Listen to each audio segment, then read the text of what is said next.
রাজাপুরে vote কেন্দ্র কেটে নেওয়ায় প্রতিবাদ সমাবেশ অনুষ্ঠিত হয়েছে।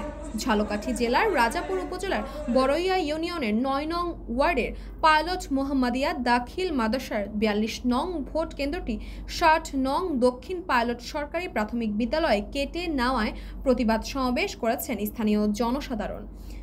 ১০ জুলাই রোজ বুধবার বিকাল ৪ ঘটিকায় পাইলট মোহাম্মদিয়া দাখিল মাদ্রাসা মাঠে প্রতিবাদ সমাবেশে মোহাম্মদ কামাল হাওলাদারের সঞ্চালনায় অনুষ্ঠানে সভাপতিত্ব করেন বারেক হাওলাদার সরকারি শিক্ষক পাইলট নিম্ন মাধ্যমিক বিদ্যালয়।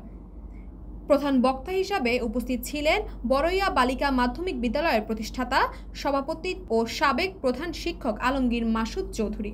অনুষ্ঠানে এক জ্বালানিময় বক্তব্যে পাইলট মোহাম্মদিয়া দাখিল মাদ্রাসার প্রতিষ্ঠাতা মোহাম্মদ গোলাম মহিনুদ্দিন চিনু বলেন, এক কুচক্রী মহল গভীর ষড়যন্ত্র করে ১৯৯৬ সাল থেকে চলে আসা ভোট কেন্দ্রটি হঠাৎ অন্য একটি জায়গায় স্থানান্তর করার পায়তারা করছে এবং আগামী ২৭শে জুন বড়ইয়া ইউপির ৭, ৮, ৯ নং ওয়ার্ডে সংরক্ষিত মহিলা পদে উপনির্বাচন অনুষ্ঠিত হবে, যার ভোট গ্রহণের সিদ্ধান্ত নিয়েছেন নির্বাচন কমিশন ওই কেটে নেওয়া ভোট কেন্দ্রে। তিনি আরও বলেন, আমাদের এই অজপাড়া গাঁয়ে যেখানে ইভিএমে ভোট গ্রহণের মতো একটি আত্মঘাতী সিদ্ধান্ত নিয়েছে নির্বাচন কমিশন।